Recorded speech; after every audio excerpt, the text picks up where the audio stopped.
Bisa dimulai Pak.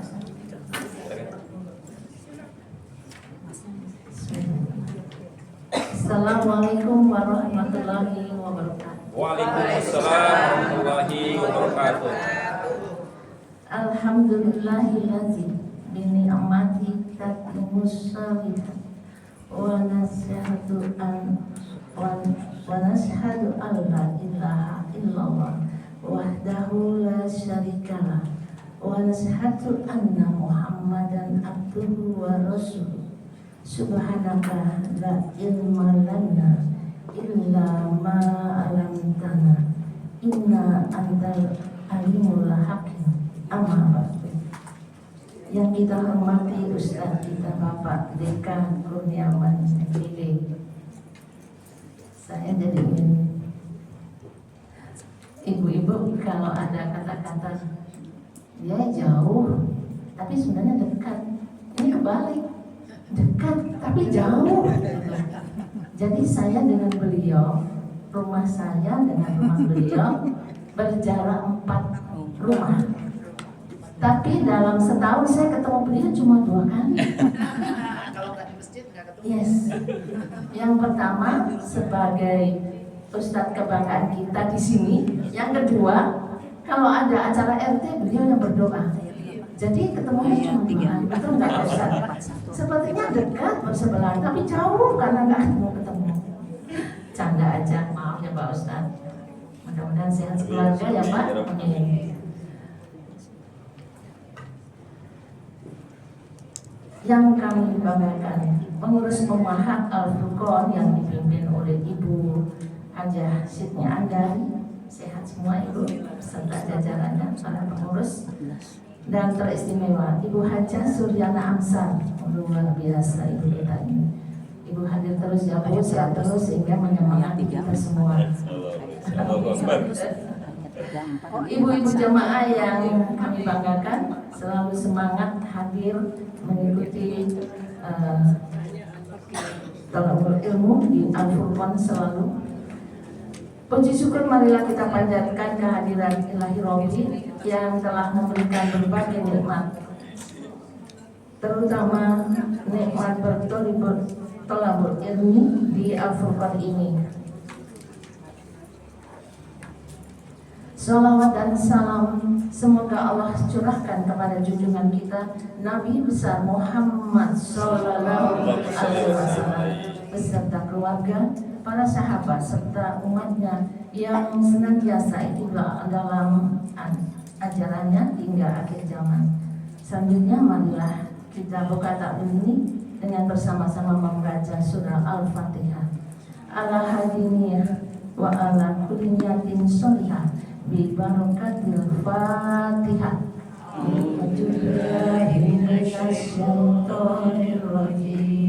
Bismillahirrahmanirrahim. Alhamdulillahirabbil alamin. Ar-Rahmanir-Rahim. Maliki yaumiddin. Iyyaka na'budu wa iyyaka nasta'in. Ihdinas siratal mustaqim. Siratal ladzina an'amta 'alaihim ghairil maghdubi 'alaihim waladdallin. Amin.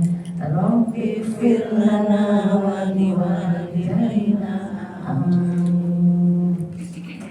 Acara berikutnya adalah pembacaan kalam ilahi yaitu surah Ibrahim ayat 34 sampai 41 yang akan ditilawahkan oleh Ibu Agustina beserta kebaliknya oleh Mbak Dita ya, Mbak Dita Mulyana, satu rumah sama-sama Mulyana ya, Mbak Dita Mulyana dan ibunya Ibu Agustina Mulyana. Silakan Ibu. Oh, yang baca ini siapa? Oh, kembali. Silakan Ibu.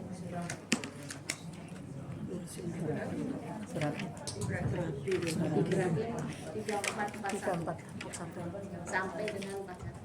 Surat Ibrahim 34 sampai dengan 41. Assalamualaikum warahmatullahi wabarakatuh. Waalaikumsalam warahmatullahi wabarakatuh.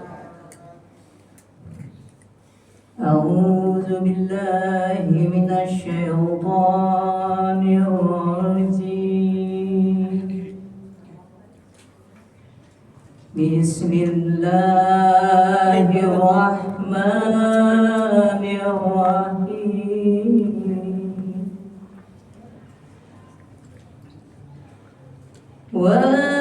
وآتاكم من كل ما سألتموه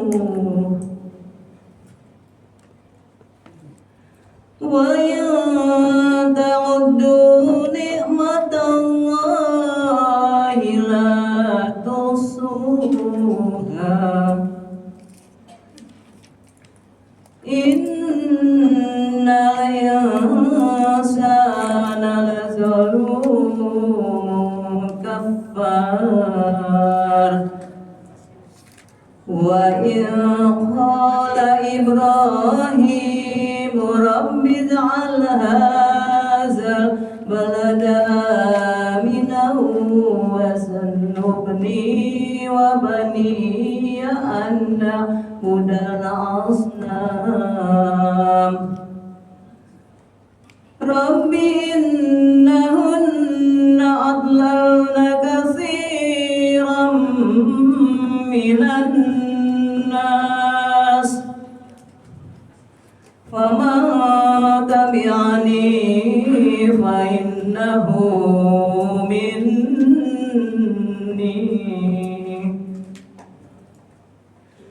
ومن عصاني فإنك غفور رحيم ربنا إني أسكنت من ذريتي بواد غير ذي زرع عند بيتك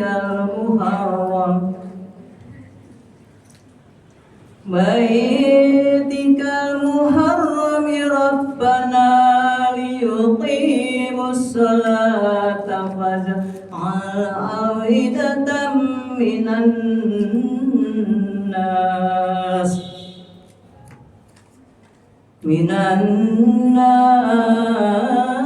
تهوي إليهم وارزقهم من الثمرات لعلهم يشكرون ربنا إنك تعلم ما نخفي وما نعلم وما يخفى على الله من شيء في الأرض ولا في السماء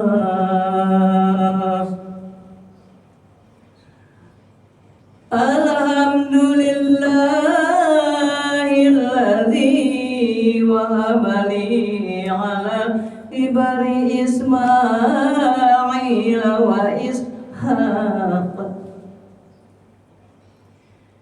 إن ربي لسميع الدعاء رب اجعلني مقيم الصلاة ومن ذريتي ذريته ربنا وتقبل دعاء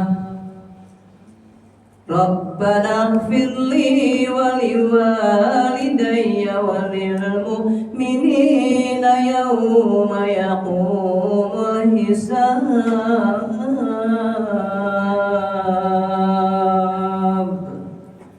صدق الله العظيم. Aku berlindung kepada Allah dari godaan setan yang terkutuk. Dengan nama Allah yang Maha Pengasih lagi Maha Penyayang. Dan Dia telah memberikan kepadamu segala apa yang kamu mohonkan kepadanya. Dan jika kamu menghitung nikmat Allah, niscaya kamu tidak dapat menghitungnya. Sungguh, manusia itu sangat zalim dan sangat mengingkari nikmat Allah.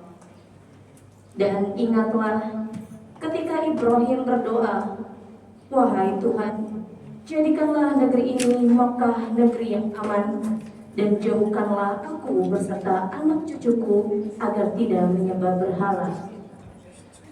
Wahai Tuhan, berhala-berhala itu tidak menyesatkan banyak dari manusia.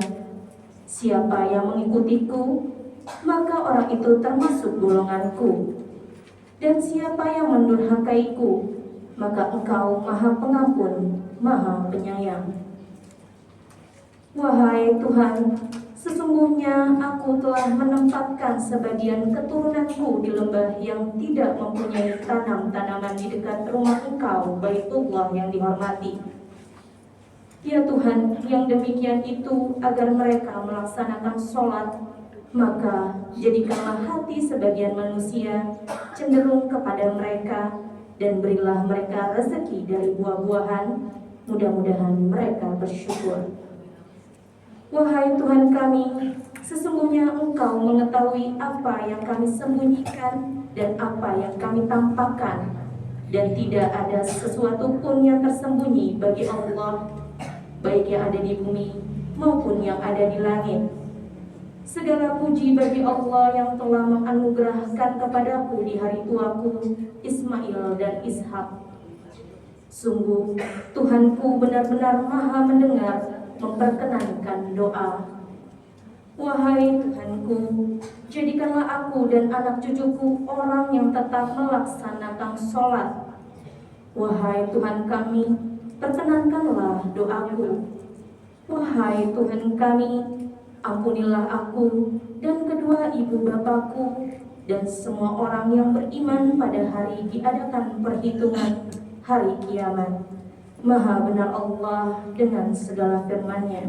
Wassalamualaikum warahmatullahi wabarakatuh. Waalaikumsalam warahmatullahi wabarakatuh. Alhamdulillah sudah kita dengarkan bersama.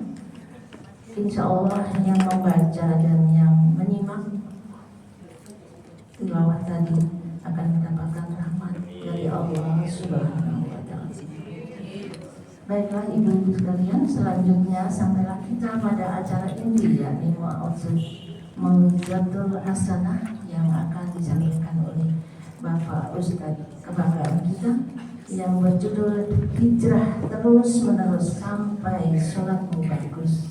Monggo Pak, silakan. Baik, bismillahirrahmanirrahim. Bunda-bunda solihah yang dimuliakan Allah SWT, semoga yang paling yakin, paling semangat dan paling ikhlas dalam menyambut sebaik-baiknya doa, yaitu salam, Allah Subhanahu wa Ta'ala akan semakin melimpahkan kebahagiaan dan keberkahan hidupnya sampai akhir hayat. Allah berikan kesehatan lahir dan batin. Allah jauhkan dari berbagai penyakit, musibah dan fitnah. Allah limpahkan rezeki yang halal dan barokah. Allah jadikan keluarganya, orang tua, pasangan, anak keturunannya soleh-soleha, jadi keluarga sakinah, mawadah, warahmah, dan kelak ketika meninggal dunia diberikan anugerah husnul khatimah, masuk surga berjumpa dengan Rasulullah SAW, dan diizinkan melihat wajah Allah Subhanahu wa Ta'ala. Assalamualaikum warahmatullahi wabarakatuh. Waalaikumsalam warahmatullahi wabarakatuh. Alhamdulillahirabbil alamin hamdan katsiran thayyiban mubarakan fihi kama yuhibbu rabbuna wa yarda wa asyhadu an la ilaha illallah wa asyhadu anna muhammadan abduhu wa rasuluhu la nabiyya ba'dah. Qala Allah ta'ala fi kitabihil karim a'udzu billahi as-sami'il alim minasy syaithanir rajim walladzina jahadu fina lanahdiyannahum subulana wa innallaha lama'al muhsinin. Shadaqallahul azim. Amma ba'd. Budak-budak soleha yang dimuliakan Allah SWT, bahagia sekali saya bisa bertemu dengan calon-calon bidadari surga. Amin. Karena apa? Karena semangat betul hajinya, meskipun panas ya, jalannya juga mungkin udaranya berat, tapi tetap mau datang ke sini. Nggak kita sadari nanti ya sekarang, tapi nanti yakin duduknya kita di sini insya Allah akan mengantarkan kita duduknya di surga nanti. Amin. Bedanya apa? Ya, di sini memang sejuk, tapi nanti di surga lebih sejuk. Bedanya apa lagi? Nanti di surga itu segala makanan, minuman datang sendiri sesuai dengan keinginan kita. Walaupun sekarang di sini nggak ada martabaknya, nggak ada buah-buahan, tapi nanti di sana tuh datang sendiri. Ya. Di sana nanti karpetnya, ya di sini juga tebal, tapi di sana lebih tebal. Dan bedanya apa lagi? Kalau duduknya kita di surga, udah nggak ada lagi yang dipikirin, nggak mikirin utang, nggak mikirin anak, mantu, cucu, nggak mikirin MBG, ngapain dia? Nggak mikirin negara, pokoknya udah bahagia insya Allah. Ini betul-betul harus kita yakin, harus kita mention, harus kita hadirkan betul-betul secara nyata. Karena apa? Karena Rasulullah SAW sudah tegas-tegas menyatakan man salaka thariqan yaltamisu fihi ilman, barang siapa yang menempuh perjuangan untuk menuntut ilmu, sahalallahu, maka Allah akan memberikan kemudahan kepadanya, thariqan ilal jannah, jalan untuk menuju surga. Jadi ini memang betul-betul nih, nggak salah kalau para ulama mengatakan ini adalah majelis taman-taman surga. Karena ini betul-betul akan mengantarkan kita ke surga. Lantaran apa? Dosa-dosa kita digugurkan. Amin. Amin. Amin. Ya, jadi ini nggak kerasa nih. Duduknya kita di sini nih, detik demi detik berlalu, berguguran dosa-dosa kita. Amin. Amin. Ya, asalkan ini nih, ya. Habis ngaji jangan sampai tergoda lagi untuk berbuat dosa. Kadang-kadang nggak sadar, gitu. Ya kan? Di tempat yang lain bukan di sini, gitu. Justru selesai ngaji bubar ngobrol dah, ngerumpi dah. Makanya ada yang bilang sebetulnya ibu-ibu yang suka ngopi itu bukan sedang gibah, tapi sedang zikir sambil membicarakan orang. Kenapa? Karena di tengah-tengah gibahnya sambil astagfirullahaladzim, kok gitu banget ya. Innalillahi, jangan sampai dah. Zikir sih zikir. Nah, gue bilang itu lagi, insya Allah di sini nggak ada yang kayak begitu ya. Amin ya rabbal alamin. Nah, mudah-mudahan sekali Allah muliakan. Makanya terus terang betul tadi seperti dikatakan Bu Haji Sigit, kalau kita ketemunya nggak bisa setiap waktu. Betapa berharganya waktu ini. Saya tadi hampir aja tergoda untuk, aduh ini gimana nih ya, urusan belum selesai. Karena tadi saya sejak pagi itu sebelum BPN buka udah datang ke kantor BPN lagi ada urusan penting. Tapi pas dapat antrian nggak banget ini. Nanti kalau saya telat, urusannya repot ini, urusan dengan emak-emak nih. Akhirnya ya udah bismillah ya Allah, saya ngalah deh. Ya kalaupun nama saya dipanggil nanti lihat aja, nanti saya balik lagi ke sana setelah dari sini insyaallah. Mudah-mudahan. Kenapa? Karena jarang-jarang kita ketemu kayak gini kan. Ya, jadinya Udah, urusan yang lain kita tunda dulu ya. Yang penting kita bisa mendapatkan kelezatan majelis ilmu, keberkahan majelis ilmu dan silaturahim kita pada siang hari. Baik, tema kita siang hari ini adalah hijrah terus menerus sampai sholatmu bagus. Wah, kenapa sih kita bahas tema ini pertama? Karena kita sekarang sedang berada di tahun baru 1448.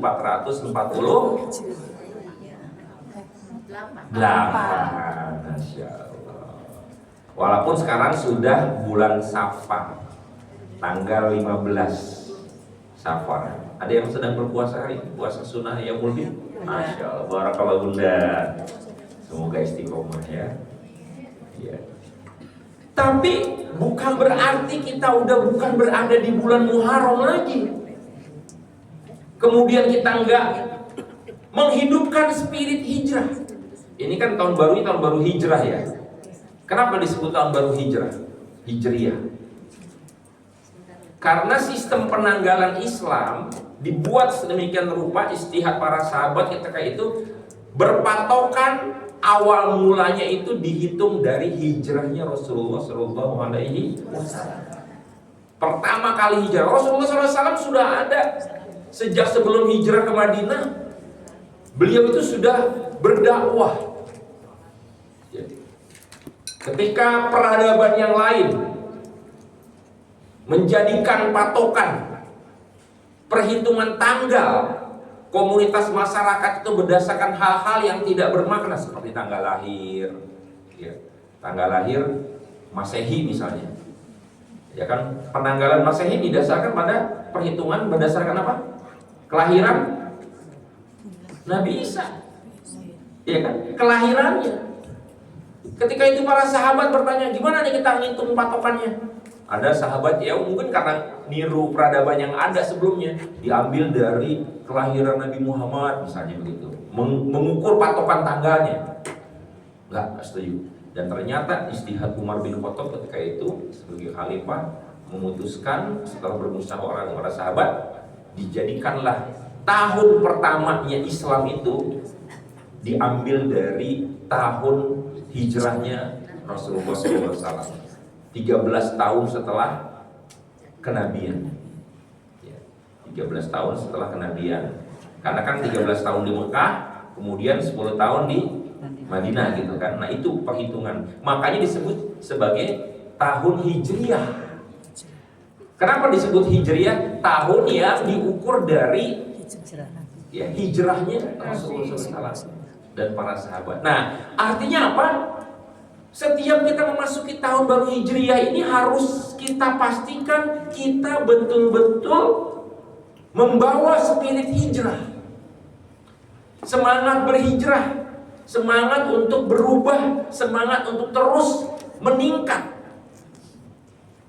Dan lagi-lagi semangat ini bukan hanya kita hadirkan pada saat awal tahunnya, awal tahun baru hijrah di bulan Muharram, tapi terus sampai sepanjang tahun dan ketemu lagi tahun hijrah terus. Kenapa? Karena memang setiap mukmin itu disetting sedemikian rupa untuk menjadi manusia yang progresif, meningkat lagi, bertambah lagi.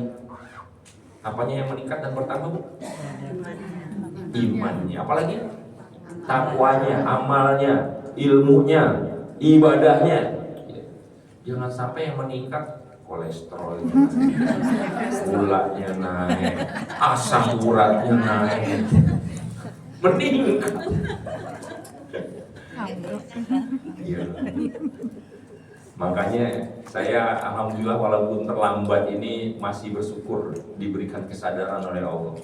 Jadi meskipun saya jarang ketemu Bu Haji Sigit, tapi dengan suami tercinta beliau Pak Haji Sigit hampir setiap hari ketemu di masjid soalnya. Jadi bersyukur sekarang di depan rumah saya ada taman, ada alat-alat olahraga. Sekarang saya jadi mulai belajar olahraga. Ya, jadi supaya jangan sampai naik kolesterol, naik gula. Jadi setiap sholat subuh itu saya muter, berangkatnya lewat mana muter gitu. Pulang sekitar 2 kilo lah, habis selesai olahraga langsung ke taman olahraga, ya senam dikit-dikit. supaya apa? Tidak naik. Yang bikin mudorot ya. Masih untung Allah kasih hidayah, masih bersyukur diberikan kesadaran ya. Dan buat bunda-bunda juga begitu. Bagus itu sekarang ya, harus membiasakan diri. Bagi yang belum ya, bagi yang sudah ya saya lihat semangat ya olahraga. Termasuk sekarang sudah penelitiannya itu olahraga itu bukan cuma sekedar olahraga senam, tapi olahraga latihan beban. Jadi angkat yang berat-berat ya. Kalau nggak ada barbel, botol aqua gitu. Ternyata otot itulah yang nanti akan membakar gula, otot yang membakar kolesterol. Ini latihan otot ya. Nanti bunda-bunda sekalian itu, ini walaupun saya sebutkan ini dalam konteks pengajian karena berhubungan ya, meningkatnya itu harus lengkap, bukan cuma meningkat ilmunya, meningkat imannya, meningkat amalnya, tapi juga meningkat sesuatu yang membuat ilmu itu bertambah. Kenapa? Kalau kita nggak sehat, nggak bisa ngaji, betul nggak? Jadi yang mendukung peningkatan iman, peningkatan ilmu, peningkatan amal adalah peningkatan kesehatan. Minimal menjaga kesehatan, karena itu juga bagian dari iman. Rasulullah SAW mengatakan sesungguhnya Allah lebih menyukai mukmin yang kuat, yang sehat, gitu ya. Jadi insya Allah nggak ada kata terlambat ya bunda-bunda sekalian. Selain sibuk dengan peran-peran mulianya di rumah sebagai orang tua, sebagai ibu, ya sebagai istri, juga peran untuk diri sendiri. Baik. Jadi itu pertama alasannya karena kita sedang berada di bulan tahun baru hijrah. Kita harus terus menerus memastikan diri kita berhijrah. Nah, yang menarik ya, hijrah yang kita lakukan ini, kalau menurut penjelasan para ulama ya, itu adalah hijrah yang disebut dengan hijrah maknawiyah. Kalau hijrah yang dilakukan oleh Rasulullah SAW adalah hijrah makaniyah, hijrah perpindahan tempat. Dan itu sudah nggak ada lagi hijrah itu. Hanya terjadi di zaman Rasulullah SAW dalam konteks syariatnya. Beliau bersabda dalam hadis yang diriwayatkan oleh Imam Bukhari, la hijrata ba'dal fath. Tidak lagi ada hijrah setelah Fathul Mekah. Setelah penaklukan kota Mekah nggak ada hijrah. Nah, artinya apa? Hijrah yang sifatnya makaniyah itu sudah selesai. Nah, tugas kita orang-orang beriman berdasarkan hadis dari riwayat Muslim adalah berhijrah secara maknawiyah, secara nilai. Tadi itu nilai keimanan, nilai ketakwaan, nilai akhlak, amal, hijrah maknawiyah. Dan ini adalah syar'i, sifatnya orang-orang yang beriman harus berhijrah. Kenapa? Karena Allah Subhanahu wa taala menyebutkan di dalam Al-Qur'an, di dalam surat At-Taubah ayat ke-20. Ini bunda-bunda semangat sekali ya, buah buku catatan keren ini. Ya, semuanya jarang pengajian yang seperti bunda-bunda ini nyatet. Ya. Mahasiswi ya, para mahasiswi semua nih. Mahasiswi Al-Furqan. Surat At-Taubah atau surat ke-9 ayat 20. Alladzina amanu wa hajaru wa jahadu fi sabilillah a'zamu darajatan indallah wa ulaika humul faizun. Orang-orang yang beriman, orang-orang yang berhijrah, orang-orang yang berjihad ya, di jalan Allah, maka kata Allah Subhanahu wa taala, a'zamu darajatan indallah, dia akan mendapatkan derajat yang tinggi di sisi Allah, mulia di sisi Allah. Wa ulaika humul faizun, dan mereka adalah orang-orang yang akan mendapatkan kesuksesan, keberkahan, kemenangan. Ayat ini kata para ulama menjelaskan bahwa iman itu tidak bisa dipisahkan dari hijrah dan jihad. Orang-orang yang beriman itu kalau keimanannya adalah keimanan yang sejati, maka diukur dari sejauh mana dia berhijrah. Dan yang kedua, bagaimana untuk bisa konsisten berhijrah, dia harus berjihad, harus berjuang ya. Itulah sebabnya kenapa saya mohon izin sama Bunda Andari, tema kajian kita kali ini ya, jangan sampai kelewatan. Sayang banget tahun baru Hijriah ini tidak kita ambil spiritnya untuk kita jaga. Mungkin boleh jadi bunda-bunda sekalian sudah dapat ilmunya kemarin di bulan Muharram sudah ada kajian yang membahas tema Hijriah. Belum, nah berarti pas kalau gitu ya. Ya pas. Penting sekali supaya apa? Kita bisa terus memastikan proyek surgawi kita itu, keselamatan akhirat itu betul-betul meyakinkan. Jangan sampai kita udah merasa soleha, udah merasa baik, udah merasa taat, padahal masih banyak yang kurang. Kenapa? Karena belum banyak yang hijrah, belum banyak yang berubah. Nah katanya kita lihat bagaimana tuntunan Islam tentang hijrah ini. Dan bicara tentang hijrah, sebetulnya ini bukan hanya berbicara tentang urusan kita sebagai mukmin. Hijrah ini adalah sunnatullah. Dia berlaku secara universal. Semua makhluk yang diciptakan oleh Allah mengalami proses perubahan.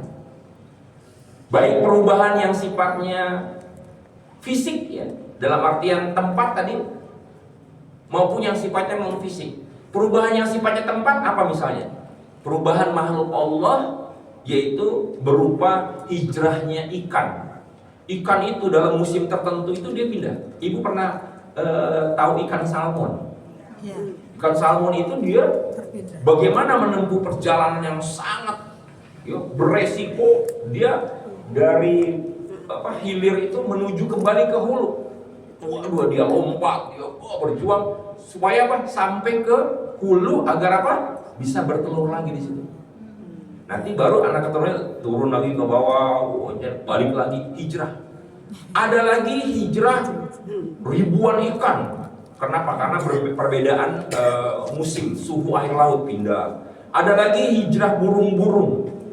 Ada lagi hijrah belalang. Pernah tahu belalang ya? Ada hijrah kupu-kupu. Macam-macam.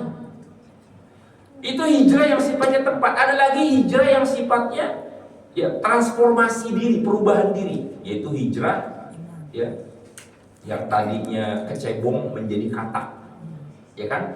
Ada lagi hijrah kepompong ya, kepompong jadi kupu-kupu, ya, banyak tuh. Ada lagi hijrah pohon-pohonan, ya, tumbuh-tumbuhan yang tadinya kecambar, lama-lama gede, lama-lama buah gitu. Begitu juga manusia kita berubah kondisinya ya. Yang tadinya mahasiswi sekarang jadi mahasiswi senior, ya. Gitu kan? Berubah juga kan? Jadi perubahan itu bersifat sunnatullah. Sehingga kalau orang nggak mau berubah, dia pasti akan ketinggalan. Dia pasti akan kalah. Nah, bunda-bunda solehah yang dimuliakan Allah Subhanahu wa ta'ala, itulah makanya dalam iklim modern saat ini ada yang diistilahkan dengan disrupsi. Disrupsi itu artinya apa? Perubahan zaman yang akan mengikis pola-pola lama. Yang nggak ngikutin perubahan zaman, dia akan ketinggalan. Ya. Kita lihat sekarang orang belanja udah mulai berpindah ke online kan. Dia berubah, dia kreatif ya, pakai QRIS dan macam-macam itu. Ya. Tapi sampai sekarang kita masih melihat ada orang-orang yang jualnya masih dipikul gitu kan. Karena dia nggak berubah, akhirnya dia mesti capek-capek kan nyari pembeli gitu. Ketinggalan akhirnya kan, pasti profitnya secara sunatullah lebih kecil. Gitu. Tapi ada juga yang kreatif. Ya, ada juga yang kreatif. Ya. Bagaimana dia jualan bukan hanya online, ditambah lagi dengan pakai gerobak. Sekarang semua pakai gerobak, bukan cuma kopi yang pakai gerobak. Jamu pakai gerobak, cilok pakai gerobak. Bahkan terakhir saya lihat di garasi ini ada nasi padang pakai gerobak. Jemput bola, kreatif kan? Ya kan? Nah, itu contoh dalam urusan dunia. Nah, maksud saya ingin contohkan hal-hal yang seperti itu agar kita melihat kita berubah gak nih gitu. Harus. Nah, jangan sampai kita nggak berubah secara manawi. Baik, kita lihat apa pengertian hijrah. Dalam Islam, hijrah itu berarti al-intiqal. Intiqal itu artinya berubah, berpindah. Ilaihi an ghairihi. Itu secara bahasa. Secara istilah, ya ngikutin hadis Nabi, hijrah itu pengertiannya adalah tarku ma nahallahu anhu. Bahasa Indonesianya aja, meninggalkan apa yang dilarang oleh Allah. Meninggalkan artinya menjauhi, berpindah dari yang haram, dari yang buruk kepada yang baik. Itu hijrah. Ya. Dari yang tadinya belum diridhoi oleh Allah, sekarang jadi diridhoi oleh Allah. Dari yang tadinya jauh dari tuntunan Allah, sekarang dekat dengan tuntunan Allah. Dalam bab ini, alhamdulillah bunda-bunda sekalian semua adalah orang-orang yang sudah berhijrah. Alhamdulillah. Barangkali ada di antara bunda-bunda yang dulu ketika masih muda belum berhijab seperti sekarang. Sekarang alhamdulillah sudah berhijab. Itu kan hijrah kan? Ya, dulu karena mungkin belum tahu, ya, belum sadar. Alhamdulillah sekarang berhijab. Alhamdulillah sekarang taklim, meninggalkan semua yang buruk. Itu pengertian secara istilah. Nah, jadi inilah yang disebut dengan hijrah maknawiyah. Ketika kita meninggalkan perbuatan dosa dan kemaksiatan serta keburukan. Yang kedua, hijrah maknawiyah. Jadi hijrah maknawiyah yang pertama adalah meninggalkan keburukan, meninggalkan dosa, kemaksiatan, meninggalkan semua yang dibenci oleh Allah, yang dimurkai oleh. Yang kedua, hijrah secara maknawiyah, secara nilai, ya, itu artinya adalah menjauhi pergaulan atau lingkungan yang buruk.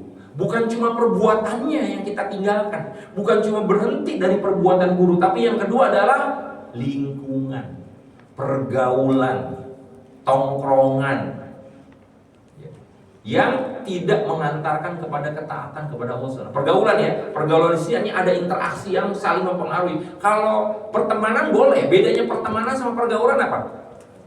Kalau berteman ya sekedar berteman, kita tetap menjaga silaturahim gitu ya. Tapi kalau pergaulan itu sudah saling mempengaruhi.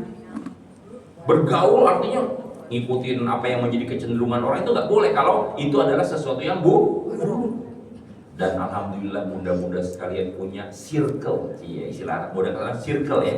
Circle-nya Majelis Taklim Ummahat Al-Furqan. Circle-nya circle surga. Amin ya rabbal alamin. Bersyukur.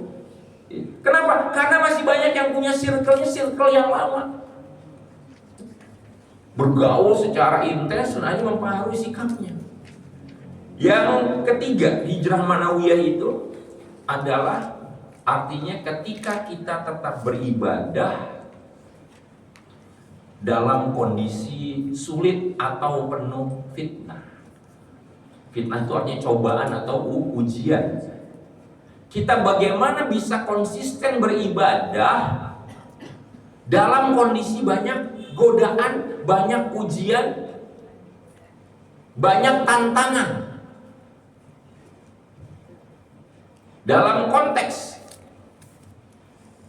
contoh konkretnya, misalnya ada seorang muslimah yang dia dapat hidayah. Ini muslimah ini seorang wanita karir. Karirnya bagus di perusahaan, ya. Terus kemudian juga penghasilannya tinggi. Dan tapi dengan izin Allah dia dapat hidayah. Sebelum bekerja dia belum berhijab, tapi ketika sudah bekerja dia sering ikut pengajian di Al-Furqan. Akhirnya dapat hidayah, saya akan berhijab menjalankan perintah Allah. Nah, ketika dia pakai hijab, ternyata ditegur oleh atasan, kamu jangan pakai jilbab. Kalau kamu mau kerja di sini, lepas jilbab. Ada gak yang mengalami kayak gitu? Mungkin ada ya. Nah, itu tuh dia disebut hijrah muhajir. Kenapa? Mana yang dia pilih? Dia takut sama atasan apa takut sama Allah? Ternyata ketika dia memutuskan, kalau gitu saya akan tinggalkan urusan demi menjalankan ketaatan kepada Allah. Itu hijrah. Menjalankan ketaatan dalam kondisi sulit tetap. Nah, tapi contoh yang berkaitan dengan kehidupan kita sehari-hari harus kita pahami juga. Apa contoh bagaimana kita adalah seorang muhajir, seorang yang berhijrah? Harus kita betul-betul punya bayangan. Supaya apa? Supaya ilmu ini bisa kita amalkan. Oleh kita pulang dari masjid ini ada yang bisa kita amalkan. Bagaimana kalau untuk kita masing-masing, termasuk saya, siapapun kita hari ini, yang menjadi ujian, yang menjadi cobaan bagi ibadah kita itu apa? Kita harus sama-sama telusuri. Apa nih yang membuat ibadah kita bisa terhalang, terhambat, atau tertunda? Di antara yang menjadi fitnah atau ujian di akhir zaman hari ini, yang membuat kita harus berjuang untuk bisa konsisten ibadah, di antaranya adalah fitnah akhir zaman yang bernama gadget. Ini fitnah ini. Bisa jadi ya, kita merasa biasa-biasa saja, tapi ini akan menjadi pintu fitnah buat kita kalau kita nggak bisa kendalikan. Karena di sini segala macam ada. Bayangin ibu-ibu, ya, ada ibu-ibu muslimah rajin ngajinya, taklimnya getol, masya Allah. Senin ngaji di mana, Selasa ngaji di mana, Rebo di mana, tuh keliling tuh tiap hari ngaji. Tapi kebiasaannya di rumah dia lebih banyak menghatamkan drakor, dracin,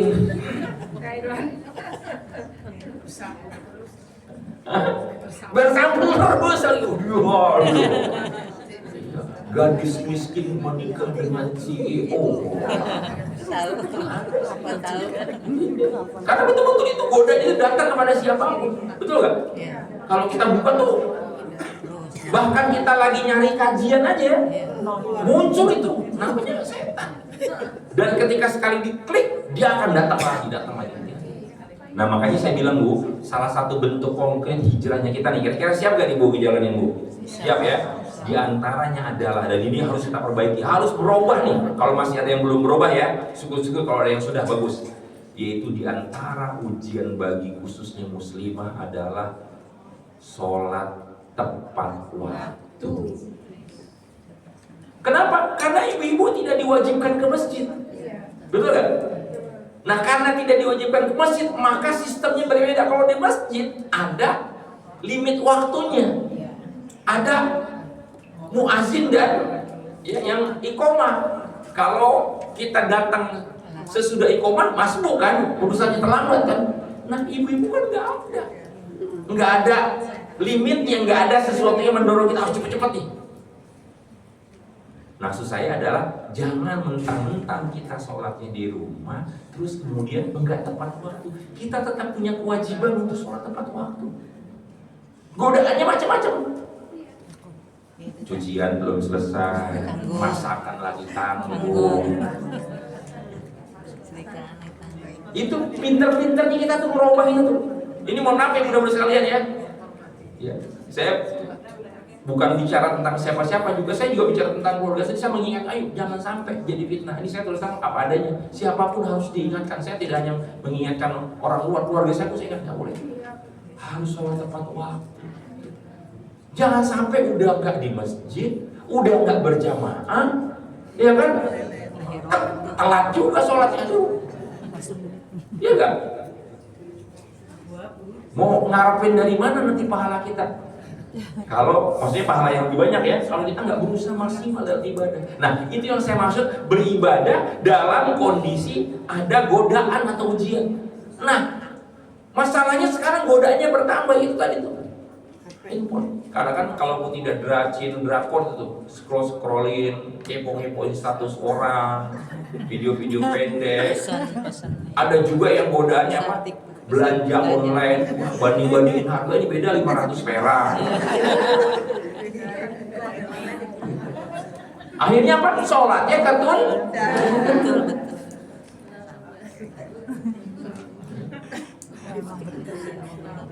Seandainya ada yang belum meningkatkan ketepatan sholatnya, sama-sama istighfar. Astagfirullahaladzim, ya Allah, ampuni kami, ya Allah, selama ini. Iya beneran lalai, betul istilahnya bunda. Pokoknya bunda-bunda harus lebih baik dari bapak-bapak. Bapak-bapak itu berangkat ke masjid ya, kalau sudah azan biasanya. Dan itu memang syariatnya begitu kan, memang azan itu panggilan. Cuma memang lebih baik sebelum azan udah siap-siap. Nah, ibu-ibu jangan sampai kalah sama bapak-bapak. Bagaimana pas azan minimal ya, wah, ya langsung siap-siap. Udah siap di depan saja. Syukur-syukur kalau sebelum azan ke rumah kan dikatakan sekarang udah gampang, ada teknologi kan, udah ada jam alarm, sholat jam berapa sekarang, udah siap-siap. Waduh, kalau seandainya ibu-ibu tuh kayak begitu Bu, itu nanti yang kaget adalah bapak-bapak. Wow, mama udah siap di depan sejadah sebelum azan, suaminya jadi malu kan? Suami tambah bangga. Kenapa? Karena kita betul-betul menjadikan sholat itu sebagai sesuatu. Nah, makanya saya minta izin sama Bunda dari kemarin, temanya adalah tetap konsisten kita ingin memperbaiki, ingin menghijrahkan sholat khusyuk. Harus kita hijrahkan Bu, kebiasaan kita yang lama, yang belum sesuai dengan keridhaan Allah. Yang kita sholat tetap sholat, insya Allah dapat pahala, menjalankan kewajiban. Tapi kan kita pengen yang lebih baik kan, pengen yang lebih spesial, dicintai oleh Allah SWT. Itu dari ukuran yang sederhana. Belum lagi nanti bagaimana kita berhijrah dalam bacaan Quran, sejauh mana kita menghijrahkan kemampuan kita belajar Quran. Luar biasa Bu, sekarang orang lagi mempunyai kesadaran yang tinggi untuk belajar Quran. Di galaksi ini aja ada beberapa rumah Quran. Di jalan kayak itu ada yang paling ramai di sini yang Bunda Isa nih, yang samping tahu gejrot ya. Tahu nggak Bu? Tahu nggak? Jangan tahu gejrotnya aja, di sampingnya tuh. Yang itu tahu gejrotnya. Padahal di sampingnya ada rumah Quran Bunda Isa. Di Al-Quran juga ada ya? Ada nggak rumah Quran buat ibu-ibu? Khusus yang betul-betul tahsin Quran, memperbaiki bacaan Quran. Betul-betul bongkar kesalahan kita atau kekurangan kita dalam baca Quran. Hijrah Bu. Hijrah. Itu yang datang dari mana-mana Bu, bermobil. Bahkan saya punya teman ya, Ustadz di Depok itu punya rumah Quran namanya Rumah Tafiz ya, nama brandingnya. Itu Rumah Tajwid, namanya Rumah Tajwid. Ya, itu muridnya tahu gak beberapa orang? 4.000 orang. Dari Hong Kong, dari Swiss, jadi online ya. Sistemnya tuh online, murid-muridnya tuh bukan hanya yang datang tapi juga yang online. Di Eropa, di mana-mana, sampai 4.000 orang. Saking orang tuh, nah kita ya, jangan sampai kalah dengan para TKI itu. Itu yang jadi muridnya TKI Bu. TKI pengen belajar Quran ya Allah, mengharukan dengan semangat ya, hijrah itu ya Allah, udah ketinggalan nih, baru belajar Quran udah umur segini. Nah, kita hari ini yang baca Qurannya masih kurang maksimal, tahsinnya, yuk perbaiki. Jangan sampai kita habis baterainya. Kesal ya. Oh iya, sudah bilang. Baik. Nah, jadi mudah-mudahan sekalian, hijrahkanlah semua aspek dalam kehidupan kita, dalam urusan ibadah, dalam urusan akhlak. Kan bunda-bunda sudah hijrah nih, dalam urusan libas, dalam urusan berpakaian sudah hijrah nih. Hijrahnya apa? Sudah berpakaian syar'i. Alhamdulillah. Tambah lagi hijrahnya, apalagi tadi urusan sholat, urusan baca Quran. Gitu. Nah, itulah pentingnya kita ngaji. Jadi kita tahu apa kekurangan kita dan kita terdorong untuk berusaha memperbaiki. Ya. Nah, yang keempat, hijrah yang diajarkan oleh Rasulullah SAW secara maknawiyah. Kalau yang pertama tadi kan adalah meninggalkan perbuatan dosa dan maksiat, ya kan? Yang kedua adalah menjaga dari pergaulan yang buruk. Yang ketiga adalah bagaimana kita berusaha tetap ibadah, meningkatkan ibadah dalam kondisi penuh godaan dan ujian. Nah, yang keempat ini adalah secara lebih umum, yaitu yang keempat, memperbaiki diri dan mencapai kemajuan hidup. Berusaha memperbaiki diri dan mencapai kemajuan hidup untuk mencari ridho Allah. Nah, ini bukan hanya berurusan dengan ibadah saja, tapi dalam urusan dunia. Kalau ibu-ibu ada yang punya bisnis, kayaknya baterainya habis, saya pinjam. Ini. Maaf ya. Seruan Bunda. Kalau cepet dalam urusan dunia yang lebih umum ini hijrah. Bagaimana kita dalam bermuamalah. Kalau dalam urusan ibadah yang sifatnya mahdoh kan dengan Allah ya. Tapi ada ibadah yang ghairu mahdoh, yaitu dalam urusan dalam urusan muamalah. Ya, muamalah harus kita juga berhijrah nih. Berhijrah meningkatkan kualitas diri kita. Di antaranya nih contoh ya, contoh penting yang bunda-bunda bisa ibunda catat. Bunda catat untuk bisa dijadikan proyek hijrah masing-masing. Apa yang perlu kita perbaiki dalam urusan keluarga, yaitu pola asuh. Bagaimana cara kita mengasuh anak, meskipun anak-anak kita sekarang sudah dewasa, sudah berumah tangga, keluarga, tapi kan dia nanti akan punya cucu kan, punya anak kan, itu jadi cucu kita. Bagaimana pola asuh kita, ya, kita perbaiki. Yang dimaksudkan pola asuh itu apa? Cara kita ngomong, cara kita berbicara, ya, cara kita berkomunikasi harus kita tingkatkan, arahkan. Jangan sampai dari dulu sampai sekarang nggak berubah-ubah. Gitu. Itu dalam urusan muamalah. Begitu juga dalam urusan melayani suami. Kalau pola asuh kan kepada anak atau cucu kan, ya, tapi ini kepada suami. Bagaimana kita meningkat lagi, apa yang belum kita lakukan, tambah lagi terus. Begitu juga dalam urusan sosial, ya. Termasuk di dalamnya adalah urusan bisnis. Kalau ibu punya bisnis, punya usaha, hijrah bu. Jangan sampai bisnis dan usahanya masih mengandung hal-hal yang dibenci oleh Allah. Ketika bermuamalah urusannya sebagai warga negara, tapi tidak mengikuti contoh syariat. Saya kemarin dapat pelajaran berharga. Baru kemarin pagi. Ceritanya anak saya itu sudah harus bikin SIM karena udah bisa nyetir kemana-mana, tapi belum punya SIM. Ya, akhirnya bikin SIM. Kebetulan ada yang mau bantu, bantu, mau cepat jadi katanya, gitu kan? SIM-nya istilahnya pakai istilah yang halus, kolektif. SIM kolektif. Jadi gimana? Nggak usah pakai tes. Pokoknya nanti tinggal datang foto udah jadi SIM. Bayarnya berapa? Disebutin lah angka sekian karena yang bikin anak saya 2 orang. Jadi SIM A sama SIM C sekaligus jadi 2,5 juta.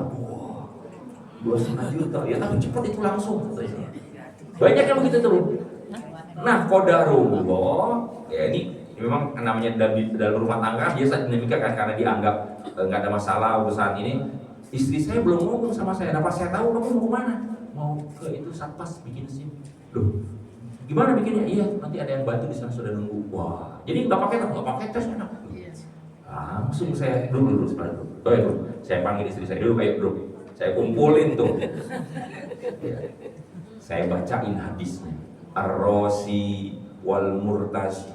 Orang yang menyogok dan disogok finnar, sama-sama di neraka. Kenapa? Karena bikin SIM dengan cara begitu nyogok, suap kan? Itu dalam undang-undang hukum positif pun itu adalah korupsi, termasuk bab korupsi. Ya. Saya bahasanya tidak marah, tidak apalagi. Sekarang coba pikirin ulang, berani gak menanggung resikonya? Saya contohin hal yang konkret aja. Oke, kita bisa punya SIM dengan cara begitu cepat, tapi bisa jamin nggak kalau nanti kita nggak berkah, tahu-tahu kecelakaan, kakinya hilang, misalnya, ketakutan. Kalau nggak berkah ngeri juga kan? Akhirnya apa? Ya, mereka nyesal, termasuk istri saya juga nyesal. Ini bukan soal uangnya kita keluar lah. Berapa bikin SIM kalau resmi itu? You yang tahu bikin SIM? SIM C motor itu 100.000. SIM mobil berapa?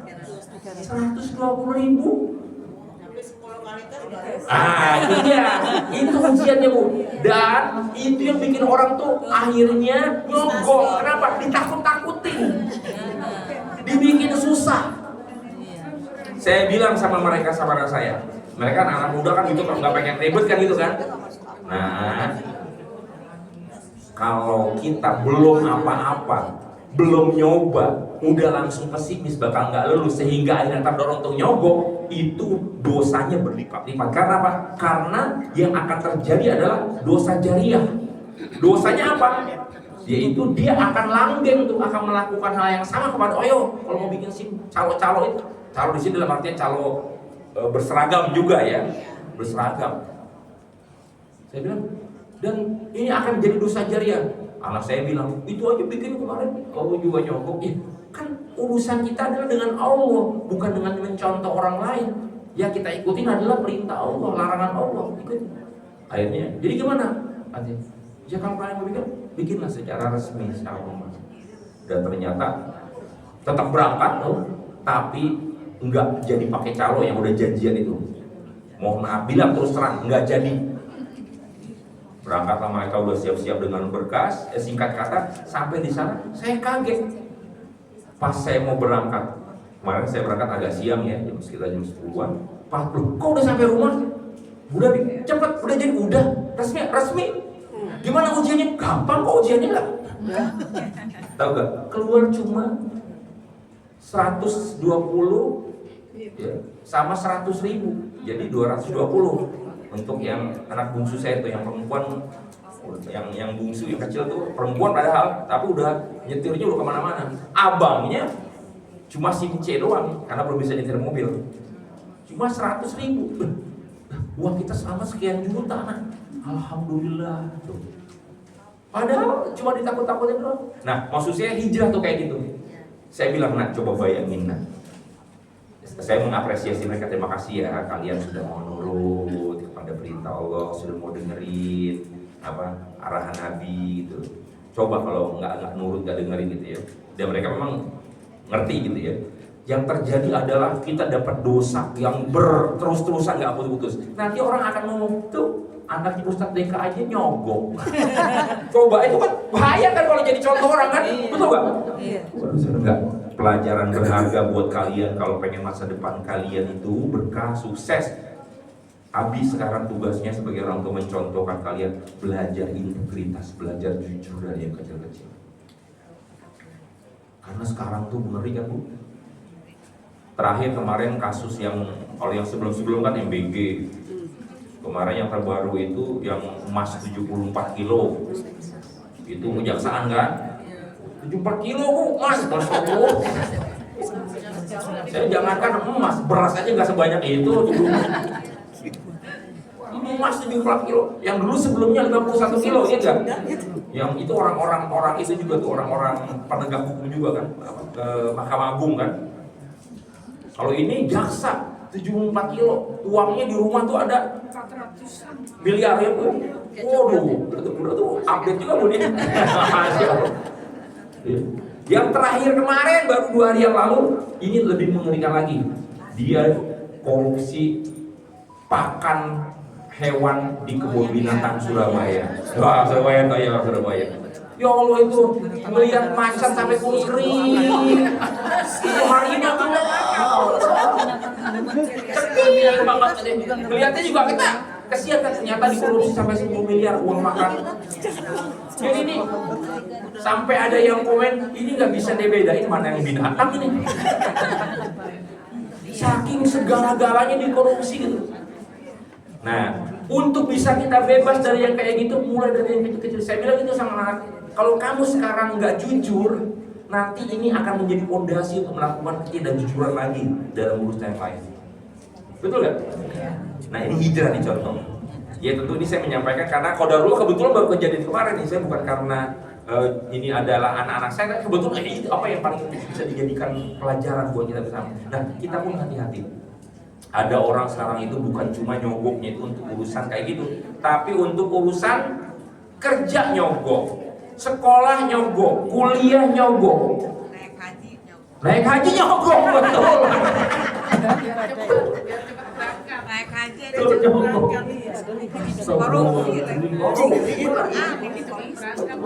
biar cepat berangkat gimana nih? Astagfirullahaladzim. Pokoknya segala itu kan karena dikondisikan kan, dikondisikan orang supaya apa? Akhirnya berbondong-bondong untuk melakukan itu. Aduh, ngeri Bu. Nah, saya menyampaikan ini tentu saja juga bukan berarti saya sudah menjadi orang yang sudah lebih baik. Enggak juga, justru saya ingat ini, yang menyampaikan ini adalah mereka ingat ini, ada banyak peluang kita untuk melakukan. Makanya Bu, akhirnya tahu gak pelajaran yang paling berharga dari kejadian anak-anak saya bikin SIM? Saya bilang sama mereka, Bismillah, Abi juga akan bikin SIM sekarang. Kenapa? Karena selama ini puluhan tahun saya selalu pakai SIM B.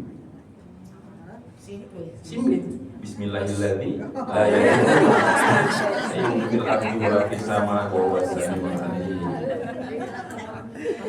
Iya, puluhan tahun saya tuh cuma pakai itu aja. Dan alhamdulillah sih aman sih. Aman, nggak pernah ada masalah apa-apa. Yakin. Cuma saya nggak boleh keenakan. Kalau memang sistemnya udah berubah, kan dulu latar belakang kenapa saya nggak mau bikin SIM? Ya, karena tadi tuh susah, udah berkali-kali kan udah waktunya sempit, izin cuti sebentar.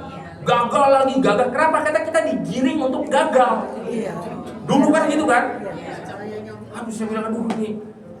Terus, saya nggak bilang nama resminya ya. Saya bilang calok berseragam gitu lah ya. Kan saya kalau bilang polisi nggak enak kan?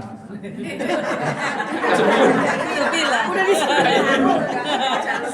Calok berseragam, ngedeketin Pak. Supaya nggak balik lagi gitu. Capek nggak balik. Berarti Mas sengaja dong digagalin kan? Saya nggak mau. Jadi itu saya pengen belajar. Enggak, saya nggak mau berusaha kalau bisa. Akhirnya puluhan tahun saya kemana-mana nyetir, nggak pernah punya SIM resmi. Makanya kemarin kalau itu nanti aku bikin deh. Saya ikutin ya. Saya jujur, udah nggak ada alasan lagi untuk nggak bikin SIM gitu kan. Saya mau bikin SIM kalau gitu. Karena sistemnya sekarang sudah transparan. Ya, walaupun calo-calo itu masih bermain, tapi itu sekarang udah transparan.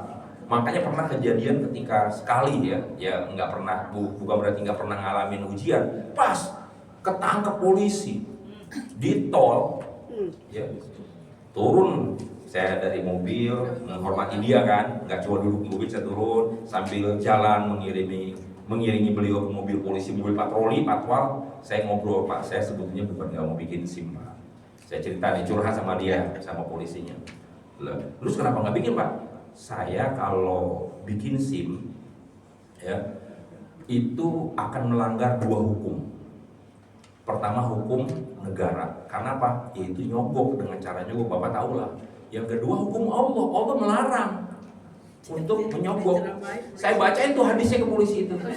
Ar-Rosi wal murtasi, orang yang menyogok dan disogok itu masuk neraka. Saya nggak mau apa.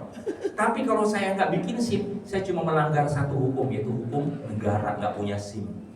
Nah, saya lebih milih resiko yang lebih kecil lah, hukum negara, daripada kalau saya punya SIM melanggar dua hukum. Polisi itu diem deh, kaget. Pas dia bilang, jadi gimana nih Pak? Karena dia udah tahu saya ini kan, apalagi udah saya bacain hadis. Jadi gimana Pak saya Pak? Ya udah Pak, lain kali hati-hati aja Pak ya. Oh, udah lepas. Karena dia punya hati nurani juga. Benar nih Pak? Bener Pak? Iya Pak, ya. Dia belum mau tuh. Iya. Tadinya dia pikir, ini ada mangsa nih gitu kan disangkanya kan. Ternyata nggak bisa dijadiin mangsa. Diceramahin.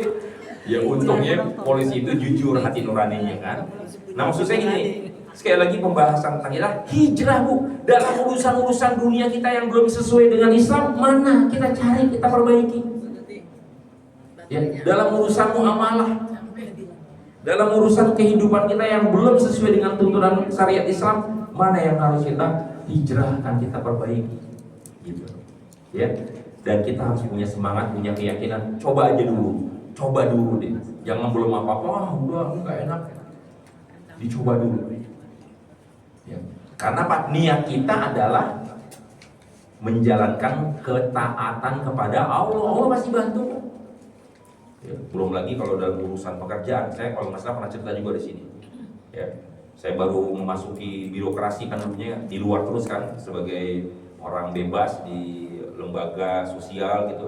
Ketika saya masuk birokrasi di pemerintahan, walaupun saya di lembaga independen, lembaga non struktural, tapi kan itu kan anggaran kan menggunakan APBN kan.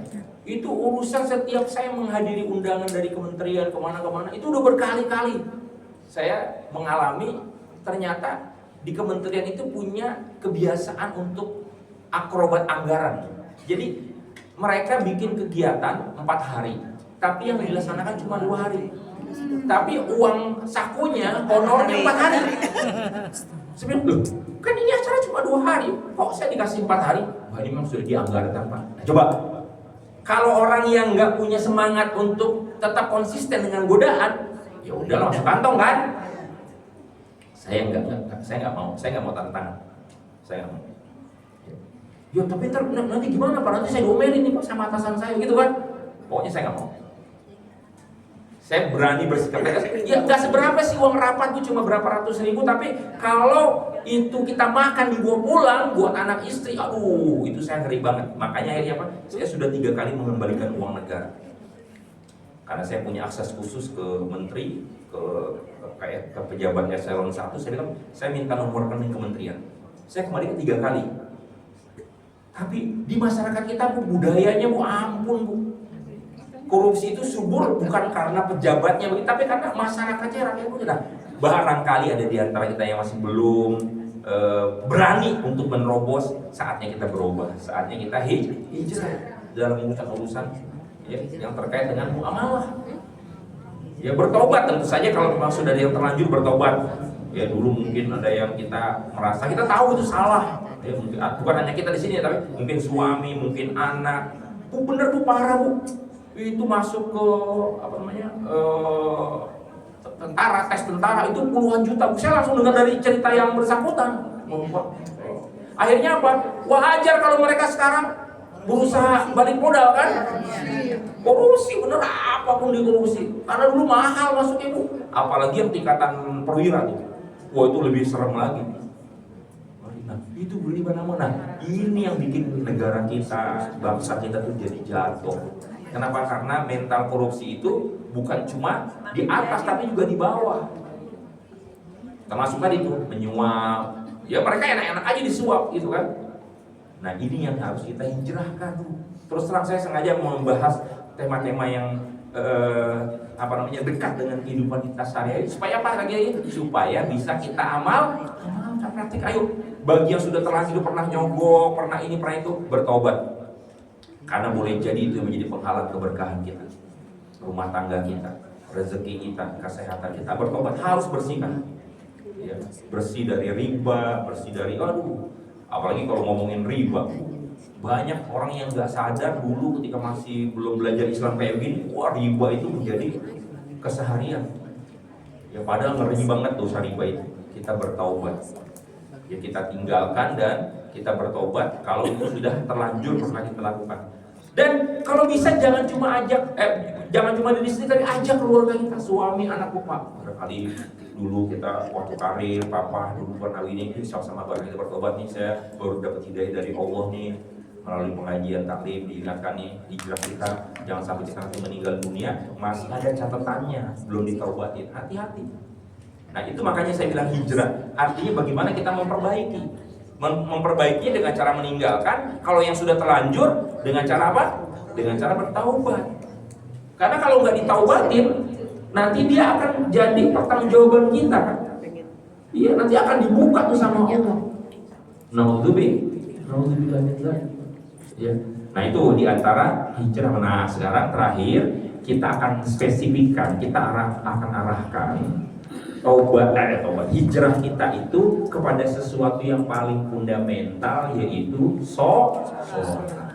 Terus terang, ya saya udah berkali-kali juga menyampaikan di sini dari berbagai tempat, ya kita itu cenderung kalau udah nyaman melakukan sesuatu secara berulang-ulang, pikiran kita akan cenderung punya anggapan seolah-olah nggak ada masalah, seolah-olah cukup. Terpola, ya udah yang penting udah rajin sholat, udah rajin ngaji, udah rajin baca Quran, seolah-olah udah nggak ada masalah, baik-baik aja. Ya betul, kita tetap optimis ya dengan kebaikan yang kita lakukan. Tapi seorang mukmin itu ciri-cirinya kata Allah adalah dia justru merasa kurang dalam urusan ibadah. Ibu kan masih ingat kan dulu saya bikin simulasi ya Bu? Simulasi saya tanya kan, Ya, pertanyaan yang sifatnya berpola. Masih ingat ya Bu? Benda berwarna putih di ujung jari, kalau panjang boleh dipotong, disebut kuku. Disebut apa? Kuku. Anak kita disebut Cucu. cucu. Disebut apa? Cucu. Sapi minum Susu. Wah. Sapi minum air. Oh iya. Lupa ya kan? Karena saya sampaikan. Nggak apa-apa diulang ya. Kan banyak yang lupa tuh. Sapi minumnya air. Susu. Yang minum susu sapi siapa? Kita. Manusia. Tapi sapi itu di mana-mana tuh minumnya air. Kenapa kita bisa salah? Dan pede aja susu gitu kan. Pada salah.